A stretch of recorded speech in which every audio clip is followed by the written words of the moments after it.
It's a bustling Monday morning in downtown New York. The sun glints off the glass skyscrapers. But inside one high-rise office, the air is tense. Billionaire CEO Richard Langford strolls past glass walls and gleaming floors, scanning his team. His eyes land on Samantha Johnson, a black woman carefully carrying stacks of files. Without thinking, he asks, "Are you the janitor?" Silence falls like a weight. Every head turns. Samantha freezes for a second, then responds in a way that leaves him and the entire office utterly stunned. Samantha Johnson had been with the company for over 5 years. She had risen through the ranks, quietly but steadily proving herself in a world dominated by privilege and legacy hires. Her morning routine was precise. Check emails, organize her team's tasks, review client reports, and prepare for the board meeting that could decide the future of a $500 million merger. The office reflected power and ambitiously glass walls. Its polished wood, digital displays, and the hum of printers and phone lines. Colleagues hustled to their desks, sipping coffee, exchanging greetings, but keeping just enough distance from the CEO's intimidating presence. Meanwhile, Richard Langford, a billionaire tech mogul, entered the office with the confidence of a man used to being obeyed. He carried the weight of wealth and influence, yet also a blind spot, and unconscious bias he rarely examined.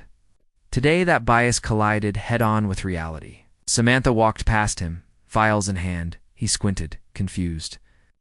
The words slipped out before he could stop them. "Are you the janitor?" The office froze. Samantha's heart skipped a beat, but her expression remained composed. She stopped in her tracks, turned slowly, and locked eyes with Richard. A whisper of disbelief ran through the room. Phones subtly clicked as coworkers discreetly filmed the moment.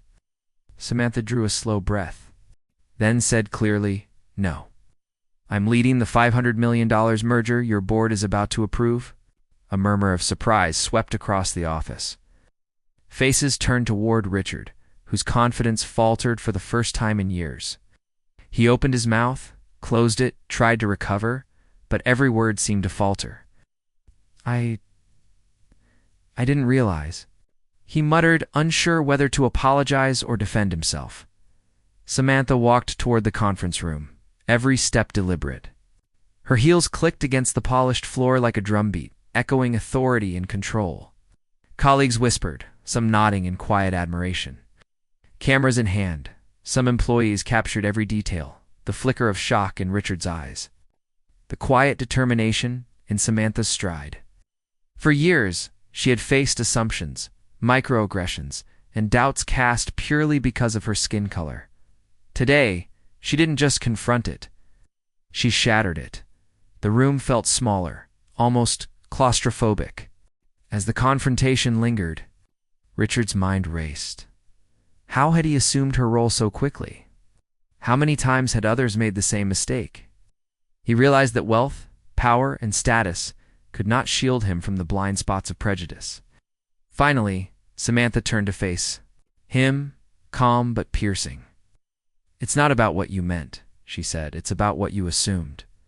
The room went silent. Every colleague absorbed the gravity of her words. Richard's ego had collided with reality, and in that collision, a lesson emerged.